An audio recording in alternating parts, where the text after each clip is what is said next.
The circular signed by the Permanent Secretary Catherine Bitarakwate Musingwere ordering all government workers to dress appropriately still hangs on the notice board of the Ministry of Public Service.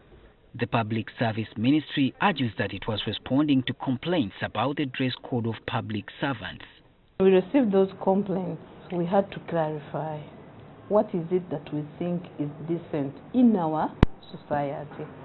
So what we put down is what we thought would depict a good image of a public servant. However, the new guidelines have received mixed reactions from the public and has widely been condemned by civil society. How does the dress code lead to improved service delivery? That seemed not to come out, because if they had shown that there was an effect in terms of the performance of students due to the dressing of teachers, then we would know that there is a background to this. People have been working all this time. I've not really been to government offices where you find people in mini skirts, in, very tight-fitting clothes. If it's there, maybe it's 1, 2, 3 people who can be sorted out without necessarily issuing a circular. Perry Aritua, the Executive Director of Women's Democracy Network, says the ministry should focus on more serious challenges than the dress code of public officers. There is high rate of corruption. This is on record, acknowledged by the president, acknowledged by the institutions of government. There are, a number of inefficiencies that they should be addressing, putting in place systems that can enable us as Ugandans to benefit from services.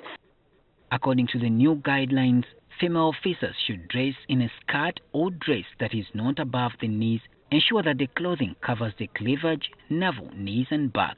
They are also requested not to have brightly colored hair in form of natural hair, braids and hair extensions. They should also maintain well-groomed, neutral polished nails not longer than 3 centimeters and with no nail polish. Also, they should keep facial makeup simple and not exaggerated and wear modest accessories.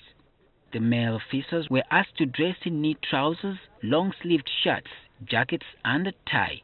They shouldn't wear open shoes during working hours except on health grounds. They should also have well-groomed hair.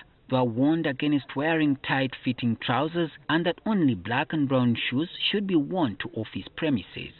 Rights activists, however, believe that the circular targeted women more than their male counterparts. And while you were prescribing dress codes, I didn't see anything maybe like about African wear for the men. Why does it only have to be suits? So for me to make it seem like every man who works in the public service is looking to grab a woman because of the Asian dress, it actually degrades our men. Public opinion, both on social media and on the streets, is divided. For the men, I think it's a bit harsh, because suits depend on the weather, but it's not really a must that men have to dress in suits.